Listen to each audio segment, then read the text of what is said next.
We're coming up to round 18 of the NBL, so let's get into my prediction. And we got a big week this week. We got 10 games. Every team is playing twice, so everybody's super coach. You've pretty much got a free for all of whoever you want because everyone's got an opportunity to get a lot of points up. I'm really hoping I actually bounce back. Last week was not good, but you know what? That's not what we're talking about. We're talking about the games this week, so let's get into it. So they actually start pretty much right now. I forgot that they started at 5:30, so that's why this is very cutting it close. Anyway, we have Melbourne United versus Brisbane Bullets. This should be Melbourne's win. It should be, but they got a win last week. But you never know with Melbourne. I don't see the Bullets getting an upset here. I do see them getting an upset somewhere else, taking a bit of a flyer, but we'll get into that later. Then we've got the Phoenix versus the Breakers. I feel like this is very obvious. Phoenix, Nathan Sobey will be back. Ian Clark is getting to his form. Breakers are down Ron Baker now, so that's not great for them. Then on Thursday night, we have the Kings versus the Jack Jumpers.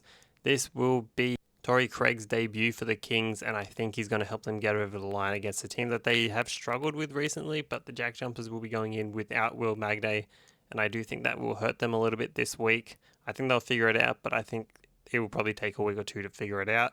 Then later on the night, we have the Wildcats versus the Taipans, another very straightforward game. I feel like Wildcats are pretty in form. Taipans, I mean, they're not terrible right now. They did win a few games the other week, but I do see the Wildcats as like a bit better right now. Then we've got the Breakers and Adelaide on Friday night. This is another pretty obvious one. Sorry, Breakers fans. It's just not your week. You're versing the top two teams. There's not really much you could do about that. Then on Saturday, we have the Phoenix versus the Taipans. Phoenix have a pretty easy week. I mean, I've loaded them up on my Supercoach because of that. I feel like they should get the win pretty easily here against the Taipans. And then later in the night, we have the Jack Jumpers versus the Hawks. I see a Hawks upset. It's kind of crazy that the reigning champions beating the 6th seed is an upset, but I think they've got a shot.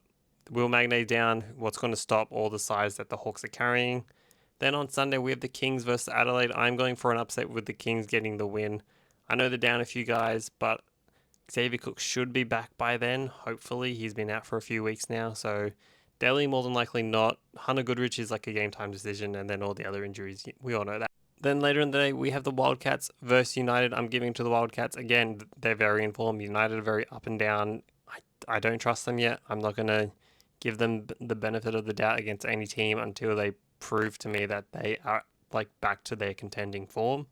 Then finally on Monday, we got the Bullets and the Hawks, and I'm going with the Bullets. I'm going for an upset because I think the Bullets will get at least one more win before the end of the year, and this may be it.